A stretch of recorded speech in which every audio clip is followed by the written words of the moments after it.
The Nordic Hamstring Curl is an excellent bodyweight leg exercise that primarily targets and strengthens the hamstrings. To get started, begin the movement by kneeling down on the floor on top of a rolled up exercise mat or pad for comfort. To anchor your body, place the back of your ankles under a sturdy object as you see in the video with your feet and ankles in alignment with your toes. In this video, I'm using a bar found towards the bottom of a cable machine structure. You can also use a loaded barbell with 2 dumbbells in front to hold it in place, or a Smith machine barbell placed on its lowest setting, or have a partner firmly hold the back of your ankles in place.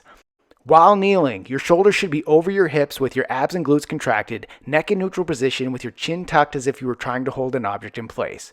Once you're ready, bend your elbows with your hands in front of your body, then slowly lower your body towards the ground as you resist with your hamstrings. It's important to keep a straight line from your knees to your upper body. Using your hamstring strength, slowly go as low as you can, then once you hit failure, catch your body by landing on your hands. Reverse the movement back to the starting position by squeezing your hamstrings to raise your body back up, while first gently pressing the floor away from you with your hands to initiate the movement. Ensure your body is still in a straight line from your knees to your upper body as you reach the top of the movement. Repeat.